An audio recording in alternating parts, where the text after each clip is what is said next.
வணக்கம் உறவுகளே.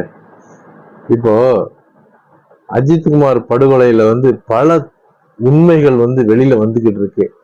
அவர் இறந்தும் ஒரு தெய்வமா இருக்கிறதாக நான் பாக்குறேன். ஏன்னா இந்த நிகிதாங்கிற பெண்மணி, அந்த குடும்பமே ஒரு மோசடி குடும்பம், களவாணி குடும்பம், பிறருக்கு வேலை வாங்கி தர்றேன்னு பணத்தை வாங்கி மோசடி பண்ண குடும்பம். அதனாலதான் தெய்வம் நின்று கொண்டிருக்கு. இதுல யார் அந்த அதிகாரி? பல நாட்களா யார் அந்த சார், யார் அந்த சாருன்னு தான் நம்மளாம் கேட்டுக்கிட்டே இருந்தோம். இப்ப யார் அந்த அதிகாரி, யார் அந்த அதிகாரின்னு கேட்கிற நிலைமைக்கு வந்துருச்சு தமிழ்நாடு.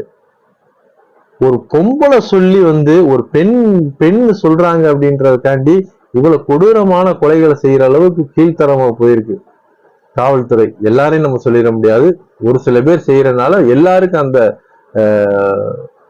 குற்ற பார்வை உண்டாயிருது மக்கள் மத்தியில. அப்ப யார் அந்த அதிகாரி? அந்த அதிகாரிகளோட ஆடியோ வீடியோல அந்த பெண்ணுகிட்ட ஏதாச்சும் இருக்கா? பயந்துக்கிறாங்களா? ஏன்னா கூட்டு களவாணி தானே, இது காசு வாங்கி தானே எல்லாருக்கும் பங்கு போட்டிருப்பாங்க. அப்ப இத்தனை நாள் மாட்டாம இப்ப மாட்டி இருக்கு.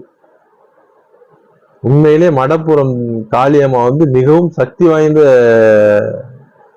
தெய்வம் தான்.